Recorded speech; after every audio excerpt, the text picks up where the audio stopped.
I remember earlier this year when I met someone who was a pilot in the Air Force, but I'm actually thinking it was the Navy.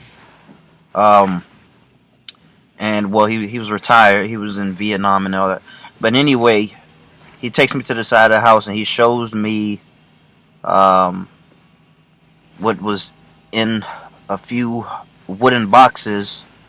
There were bees. It was a beehive, and quite frankly, quite simply, what he told me was that if the bees don't rise, if they don't have the sun to rise to, they will die. They have to rise to the sun, otherwise they would stay there. They would perish. Yada yada yada, something like that. But anyway, and the message that I got from that, not right away, but right now, is that you need to rise to the sun.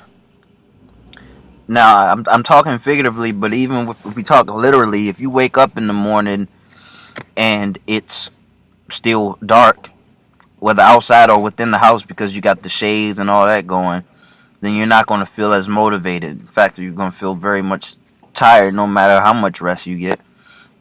Um, but what I meant from a figurative aspect is just to, have something positive to look forward to when you wake up. And when I say that, I mean, something positive that you go to on YouTube. So a lot of us, we wake up and we start scrolling on our phones, and I mean, through trial and error. I mean, and what I have gained from uh, watching other people, that this really messes with your mental health, is to wake up and just do that routine thing of going on Facebook and just letting everybody's emotions take hold on you. Like, that's a very dangerous thing because your mind is highly impressionable first half hour you being awake. In fact, the first half hour of your day is the most important half hour that you will ever spend. All right, so it's best to find a way to master that. I mean, if you aren't productive any other time of the day, that's the one time you really want to get it right. In fact, it paves the way for a productive day. And I mean, God, I mean, when we talk about trial and error, man, I've tried everything.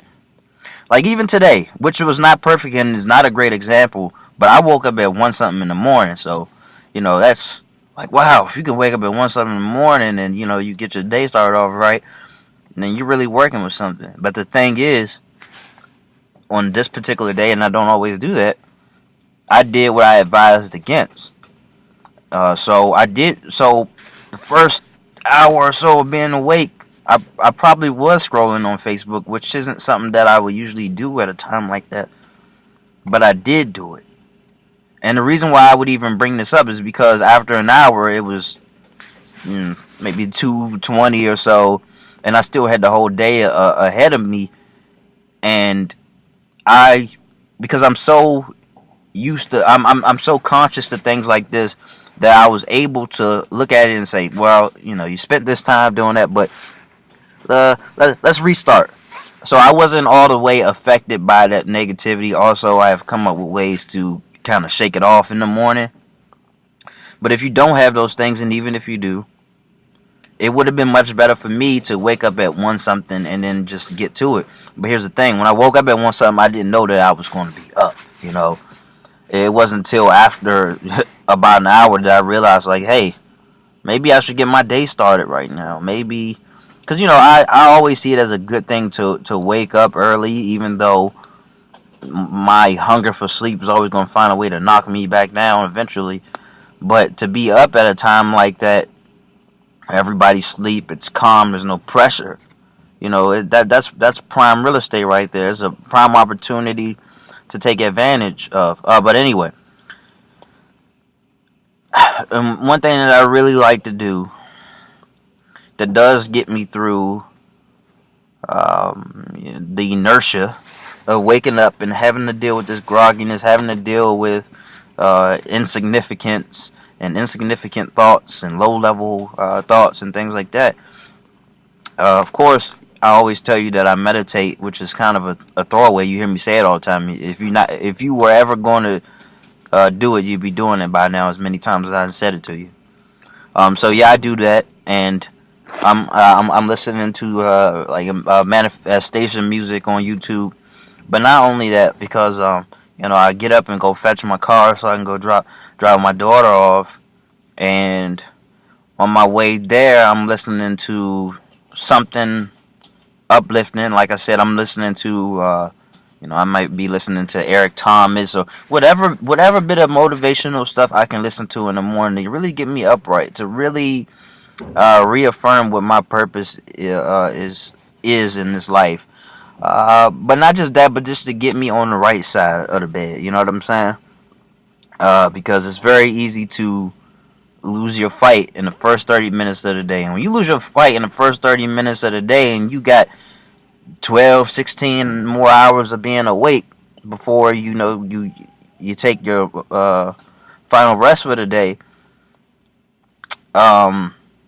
you can miss out on a lot of wartime. You can miss out on a lot of productivity, because this can become very much habitual. Alright? So then it gets to the point where you only have time for obligations that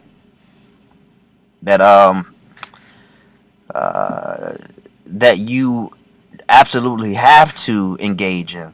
So what I mean is like your job, because you understand that if you don't show up, you get fired or whatever. But that's pretty much the case, even if you have to rely on yourself. Man, ask me how I know. It's because I definitely do. All right, I wasted so many days, in working for myself and beating myself up about it. And a lot of that had to do with the fact that I just didn't wake up on the right side of the bed. I didn't wake up with that positivity in my ear and my eyes. Instead, I chose to seek to lower levels of engagement by pulling out the phone and scrolling, and because apparently what I was showing myself is that it was more important to take in everybody's thoughts, all these random thoughts in the morning, as opposed to get on my grind with my daughter in mind, and my legacy in mind also. So it's like, so don't be a fool like me. Learn from my lessons. I'm always gonna put myself out there. I'm always gonna be hard on myself, and I'm always gonna try to find optimal ways to be productive, because depending on how old you are, you may or may not understand this, man. The older you get, the faster time just goes by. Like, it's kind of scary.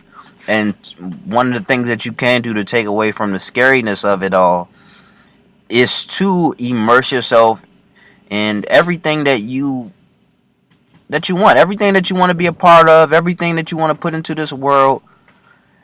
And that should push you away from caring what everybody else has to say, because when you're down and out and you're not making any noise, you're not putting anything out into the world, you never hear about it. Those same critics, where are they? They're happy about that. They're happy to see somebody doing worse than them. Alright, it gives them a high. It makes them feel good to look down on somebody. Alright. But that's all I gotta say for right now. I'll be back very much soon. I'm trying to put out a lot of content today, so if you don't see me on here, then you see me on TikTok, YouTube, not YouTube, because this is YouTube, Facebook and Instagram under the same name. Just type in Milo Nowhere. I'm not hard to find. Oh yeah, Twitter also. I just gotta throw out Twitter. Whatever. MySpace too. Nah, not MySpace. Alright, yeah.